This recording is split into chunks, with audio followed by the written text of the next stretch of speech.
Now, I am going to tell you something disturbing. What you call untalented might actually be a brain circuit you haven't discovered yet, because science says this. Every brain naturally establishes some pathways stronger than others, so talent is not something added later, but rather some pathways in the brain working faster.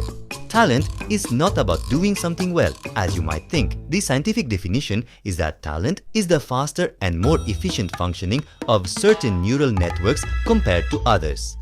So, two things are important in the brain. One is synaptic speed and two is myelin thickness. In some people, language centers work faster. In others, the motor cortex is faster. In some, pattern recognition areas are very strong.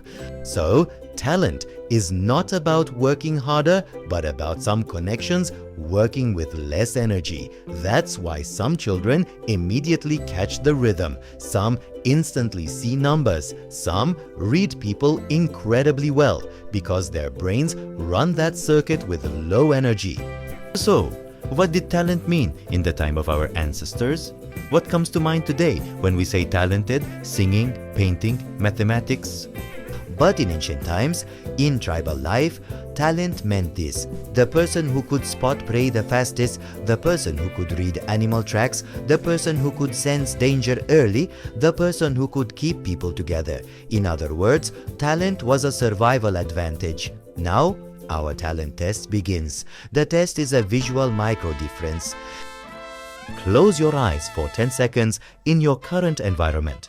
Now open them and answer this question. How many angular objects were in the room just now? If you could quickly estimate the number or were close to correct, your brain's visual pattern recognition network is strong. These people are better at strategy games. They are very strong in map reading and navigation.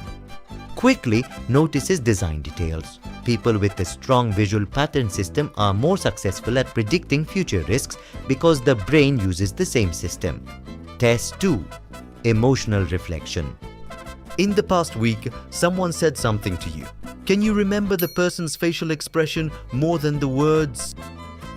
If you can clearly remember their expressions, if the tone comes to life in your mind, if you can make inferences like they were actually sad, then your social intuition network is strong. These people make good leaders, good teachers. They are very successful in human relations. And most importantly, this ability does not appear in IQ tests. Test 3. Movement in the mind. Now close your eyes. Imagine a cube. Rotate it 90 degrees in your mind. Now rotate it 180 degrees. Can you do this without difficulty? If your answer is yes, your spatial transformation capacity is high.